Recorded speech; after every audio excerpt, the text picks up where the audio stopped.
자, 우리 친구들 안녕하세요. 스텔라쌤입니다. 우리 이번 영상 강의에서는 바로 다이어그램을 처음 접해보는 친구들, 또 다이어그램을 직접 배워봤지만 아직까지 용어가 조금 혼란스러운 친구들을 위해서 만들어지게 되었는데요. 우리 친구들이 다이어그램이라는 것이 일단 무엇인지에 대해서 알아야 하기 때문에 간단히 얘기하자면 다이어그램은 다른 말로 우리 도식화, 즉 쉽게 말하면 이미지를 통해서 문법을 배워가는 과정이라고 생각을 하면 됩니다. 결국엔 영역에서 문법을 다루는 파트라고 보면 되겠는데요.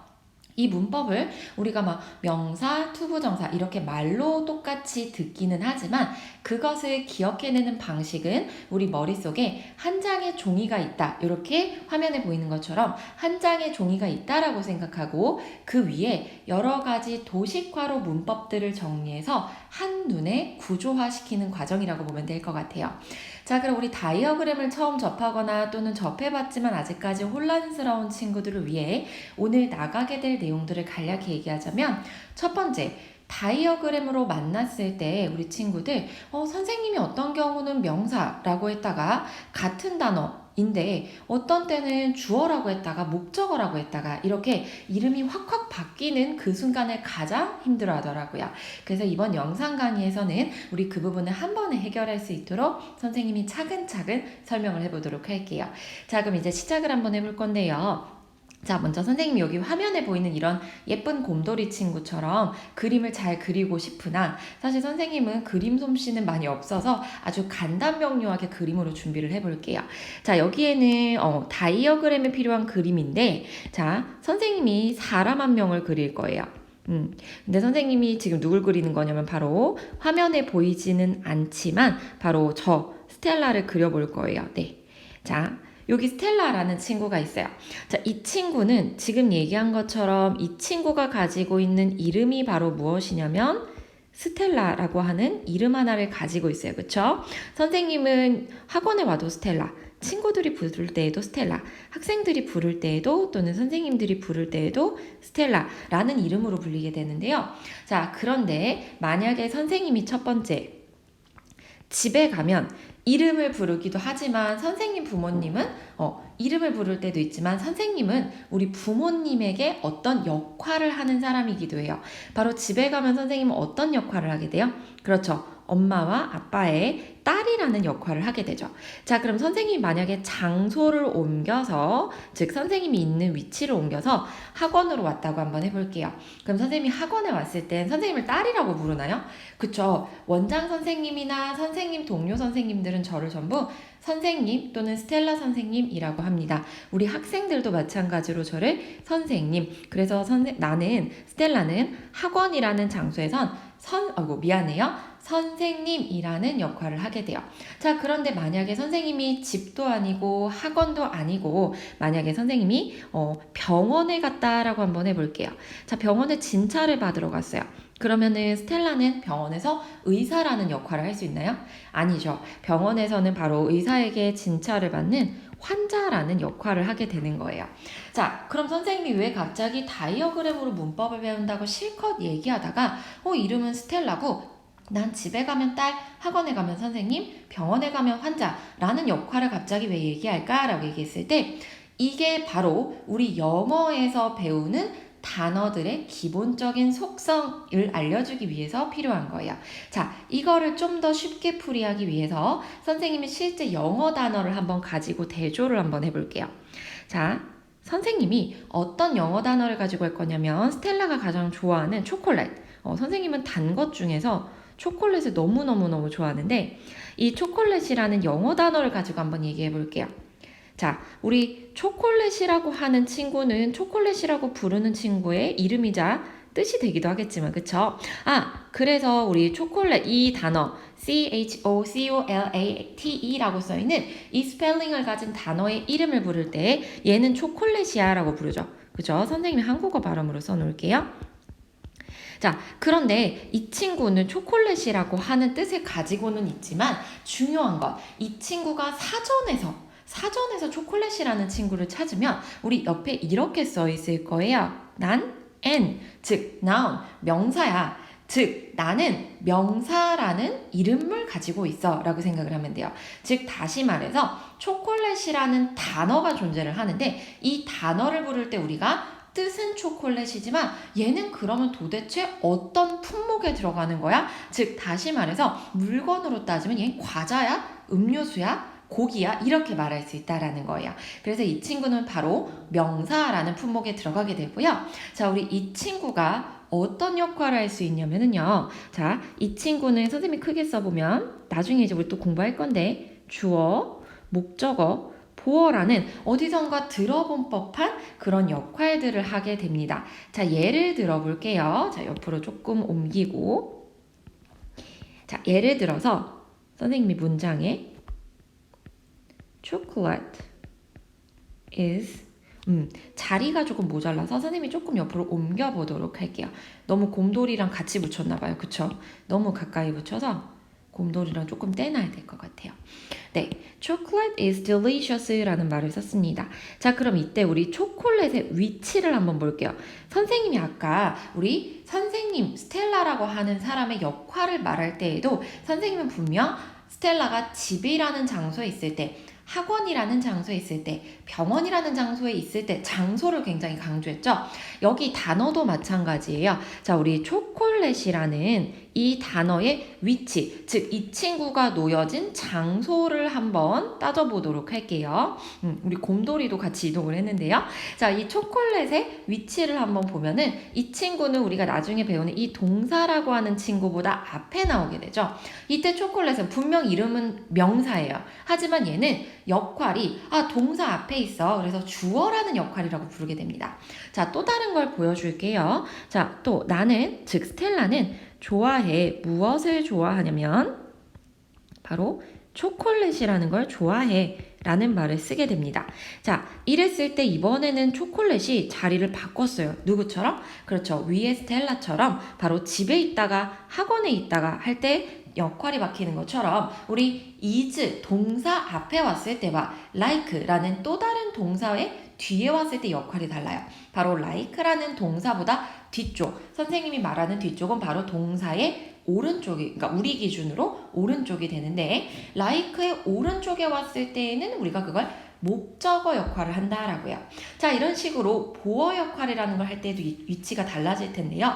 그럼 중요한 것 여기서 공통점은 스텔라라는 이 사람이 이름은 스텔라지만 나타나는 장소에 따라 역할이 달라지듯 우리 초콜릿이라고 하는 단어도 바로 이름을 가지고 있어요. 명사라는 이름은 가지고 있지만 chocolate is delicious 또는 I like chocolate처럼 초콜릿이 나타나는 위치에 따라서 지금 역할이 바뀌고 있죠.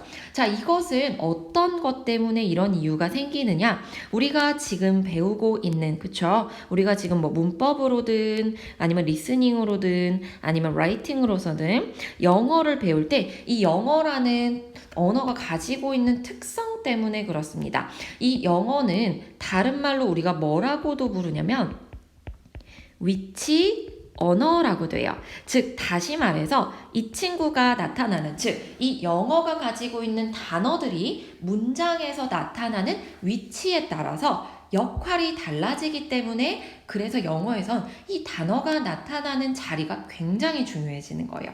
그래서 우린 영어를 위치 언어라고 얘기를 하게 되는데요. 자, 그러면 우리 이렇게 위치 언어라는 특성을 가지고 있는 이 영어를 통해서 영어 단어들의 두 가지 이름이라기보단 이 영어 단어를 부르는 두 가지 방법이 있는데 그걸 한번 다음 페이지에서 정리해 보도록 할게요. 자, 이렇게 두 번째 페이지, 우리 또 다른 핑크 곰돌이가 있는 페이지로 넘어왔고요. 자, 이제 이걸 다이어그램에 들어가기 가장 기본적인 단계, 가장 중요한 첫 단계라고 생각하고 우리 친구들 첫 번째보다 좀 더 집중 많이 해주세요. 자, 선생님이 여기에 이렇게 word라는 단어라는 말 그대로 단어라는 뜻을 가지고 있는 단어를 쓸 겁니다.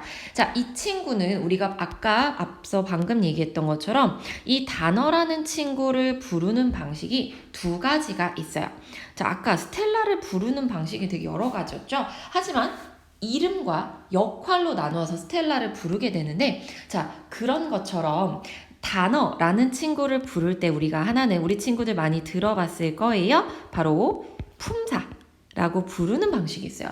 이 품자가 뭐냐면은 우리 편의점에 가면 과자 코너, 음료수 코너, 그죠? 그 다음에 즉석 냉동식품 코너 또는 라면 코너, 그쵸? 이렇게 코너가 다양하게 있고 그 안에 그 품목이라는 상품의 범위에 해당되는 친구들만 그 자리에 들어갈 수 있죠. 우리가 예를 들어서 선생님은 이제 짱구도 굉장히 좋아해서 짱구 초코비 과자를 가끔 사 먹는데 초코비라는 과자가 있는 자리에 우리가 라면을 놓을 순 없어요. 그러면 이제 혼나죠. 그쵸? 그런 것처럼 우리 단어들도 각자의 품목, 다시 말해서 그 단어들을 묶는 그룹이라는 게 따로 있습니다. 그래서 그거를 조금 고급지게 부르는 말이 바로 품사라는 거고요.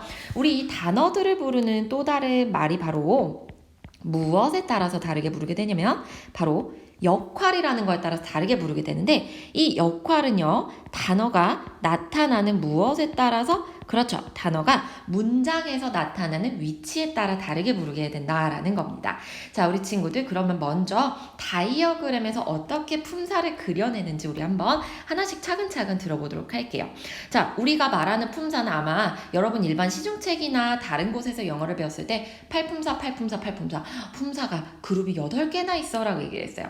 물론 8개 품사에 들어가는 단어들이 우리가 실제 문장이나 말로 했을 때 굉장히 다양하게 많이 쓰이는 건 맞아요. 하지만 우리가 처음부터 빵 하고 팔품사를 다 배워서 막 골고루 쓸 수는 없고요. 영어를 만들 때 결국에 꼭 필요하게 되는 그리고 우리가 좀 더 영어 문장을 있어 보이게 좀 더 풍부하게 만들 때 꼭 필요한 것 5가지가 있고 선생님은 그래서 5가지 오품사만 먼저 선정을 해볼 건데요. 가장 중요한 친구들 2가지를 먼저 불러내자면 자, 첫 번째 선생님이 n을 그리고 있죠. 우리가 이 친구를 바로 뭐라고 부릅니까? noun, 그렇죠. 바로 명사라고 하고요. 두 번째는 선생님이 v를 그릴 건데 이 v는 verb, 그렇죠. 바로 동사의 약자라고 생각을 하면 됩니다. 자, 이 영어에서는 명사, 동사가 가장 중요한데 왜 그런지는 조금 잠시 후 다른 영상에서도 설명을 할 테니까 우리 조금만 기다려주세요. 자, 그 다음에 계속 이어서 오품사 중에 3번째로 선생님이 그려내는 친구는 이렇게 A라는 친구를 그릴 거예요. 바로 adjective라고 하는 형용사, 그렇죠? 형용사라고 부르는 친구가 굉장히 중요해지고요. 자, 4번째 품사 들어갑니다. 4번째 품사 바로 A와 D라는 약자를 써서 adverb라고 부르는 친구들이 있는데 이 adverb는 우리말로 맞아요. 벌써 들어본 친구들은 바로 부사라고 부르는 친구들이 있을 거예요. 자, 그리고 마지막 5번째 품사가 바로 P라고 하는데 이건 preposition, 전치사라고 합니다. 맞아요. 이제 전치사 이렇게 5가지가 있는데 선생님이 전치사를 앞으로 이제 다이어그램에서 얘기할 때 품사는 전치사인데 우리 전치사 친구는 사실 혼자 돌아다니지 않아요. 절대. 예를 들면 동사는 study 이렇게만 말해도 문장이 되는데 우리 전치사 친구는 in, at 같은 전치사 친구는 파트너 친구가 있어요. 바로 누구냐면 아까 굉장히 중요하다고 했던 명사 친구와 늘 같이 짝을 이루어서 다닙니다. 우리가 그걸 PN 그리고 전치사 구라고 부를 거예요. 하지만 지금 여기서는 우리가 품사만 얘기하기 때문에 선생님이 전치사까지만 강조를 해서 얘기를 할 거예요. 자, 그럼 다시 그러면 우리가 단어를 나눴을 때 품목, 그룹에 해당되는 걸 총 8가지가 있는데 그 중에 5가지를 주로 쓰는구나 이렇게 보면 되겠습니다. 자, 그러면 이 5가지 품사 친구들이 문장의 어떤 위치에 나타났을 때 그 역할이 무엇인지를 한번 정리를 해볼 거예요. 자, 우리 가장 중요한 동사 친구부터 한번 얘기를 해볼 거예요. 자, 이 동사라고 하는 친구는 과연 문장에 나타났을 때 어떤 역할을 하느냐? 그럼 선생님이 똑같이 그릴 거예요. 품사가 verb, 동사라며 V라며 근데 왜 역할을 똑같이 V라고 하지? 자, 우리가 영어에서는 다행이에요. 사실 여러분이 조금 이따 보면 다행이구나 이렇게 느껴질 텐데 다행히 우리 동사라는 친구는 품사일 때도 verb, V라는 표시를 쓰고요. 실제 역할을 말할 때도 우리가 동사라는 말을 많이 쓰게 되죠. 그래서 똑같이 verb라는 표현을 쓰는데 우리 말로는 이것을 서술어라고 생각을 하면 돼요. 다시 말해서 어떤 행동, 감정 이런 것들을 설명해주는 그 단어를 우리가 서술어의 역할을 한다라고 생각을 하면 돼요. 자, 그런데 기호로는 똑같이 we라고 합니다. 자, 그러면 영어에서 이제 이 V라는 친구를 중심으로 우리가 명사의 역할을 정리해 볼 수 있어요. 자, 어떻게 정리를 할 수 있냐면요. 명사는 동사보다 앞에 올 수도 있고요. 자, 그 다음에 이 동사 친구보다 어디에 올 수도 있다? 뒤에 올 수도 있어요. 자, 그랬을 때 우리가 동사보다 앞에 나오는 명사는 이제 동사 앞이라는 위치에 나타났을 때 우리가 그 명사를 바로 뭐라고 불러요? 그렇죠. 바로 주어라고 부르는 거예요. 그때 명사를 바로 뭐라고 부른다? 그쵸. 주어라고 부르는 거예요. 자, 그러면 주어라고 불렀던 이 명사 친구가 동사보다 뒤에 나타나게 되면 역할을 무려 두 가지를 해요. 어떤 역할을 하느냐? 하나는 자, 우리 나중에 배울 거야. 이걸 나중에 하나 다 배울 거기 때문에 지금 뭐야 저게 다 뭔지 모르겠어 하더라도 오늘은 그냥 저런 용어를 쓰는구나 라고 고개까지만 끄덕이면 될 것 같아요. 자, 우리 이 명사라는 친구가요. 동사 뒤에 오면 갑자기 C라는 역할을 해요. 이 C를 우리말로 뭐라고 하냐면 그렇죠. 우리 들어본 친구들은 벌써 보아 막 이러고 있을 거고요. 자, 그 다음에 또 이 명사라는 친구가 동사 뒤였을 때 어떤 경우는 바로 object라고 하는 그쵸? 바로 목적어라고 하는 역할도 합니다. 목적어.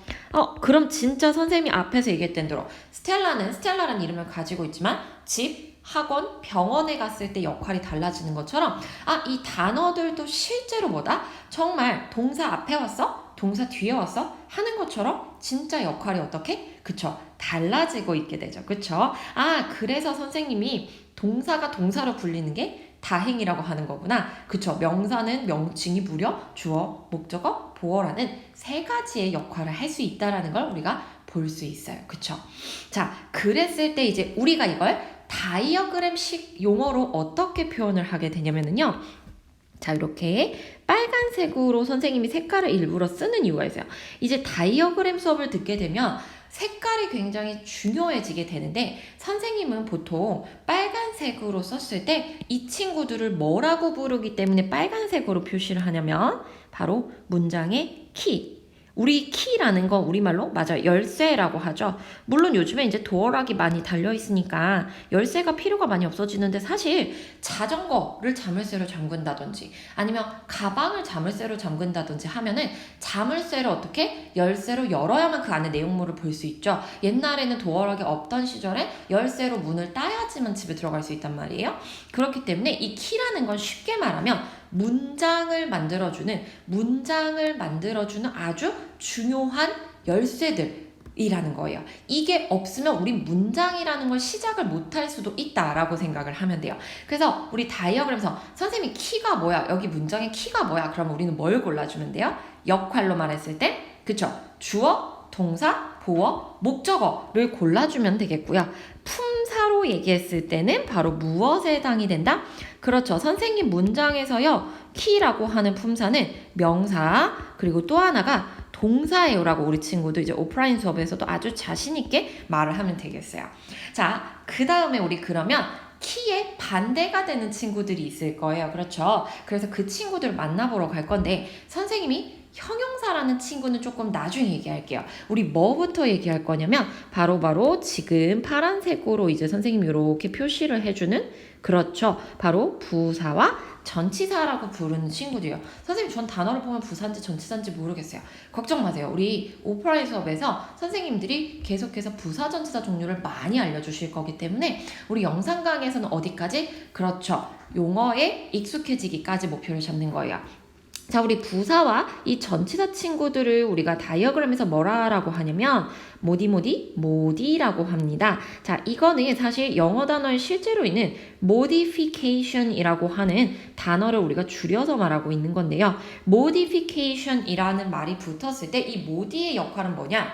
말 그대로 우리가 예를 들어서 라면을 먹을 때 선생님이 라면 먹을 때 계란 넣는 거 파 넣는 거, 청양고추 넣는 거, 고춧가루 톡톡 조금 넣는 거 진짜 좋아하거든요. 그런 것처럼 우리가 굳이 필요가 없잖아. 사실 라면에 파 안 넣고 청양고추 안 넣어도 먹을 수 있죠. 다 라면이니까. 그런데 그걸 더 넣음으로써 맛이 좀 더 좋아지는 것처럼 영어 문장에 사실은 키만 있어도 되는데 그 키한테 자꾸 뭘 첨가해 주는 거예요.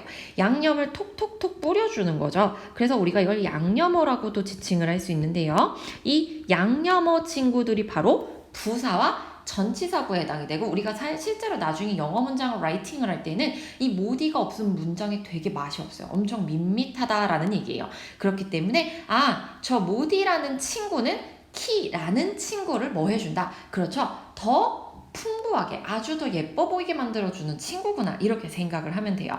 자, 그럼 이제 선생님이 하나 빼놓은 형용사 친구가 있죠. 이 친구들도 이제 우리가 계속 오프라인 수업에서도 자세하게 다룰 텐데 이 형용사를 왜 빼놨냐면 선생님은 형용사 친구를 이렇게 불러요. 반반 치킨이라고요. 엥? 선생님 반반 치킨이요? 그게 무슨 말이에요? 하면 이 형용사 친구는 어떤 경우에는 키도 됐다가 어떤 경우에는 모디도 됐다가 이게 다 영어가 위치 언어라서 그래요. 그래서 이 형용사 친구가 어떤 위치에 나와 있느냐에 따라서 키도 됐다가 모디도 됐다가 조금 변덕이 심한 친구라고 보면 되겠어요.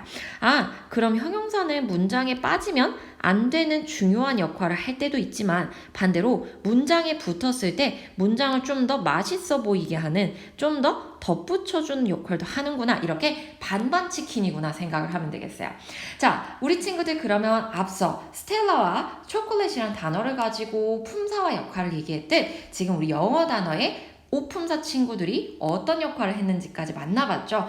그러면 이것의 결론은 영어 문장은 결국 키와 모디가 하나로 어떻게 돼서 합쳐져서 만들어진 것이 바로 우리가 영어에서 말하는 sentence, 그쵸? 문장을 만들어내는 것이구나 라고 이렇게 결론을 지으면 되겠습니다.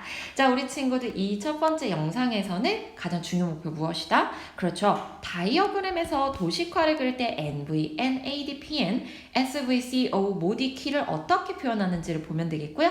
두 번째, 이 단어들을 부르는 방식이 품사와 역할 두 가지가 있구나 라는 것까지 이해를 하면 되겠습니다. 자, 우리 친구들 첫 번째 영상 듣느라 고생했고요.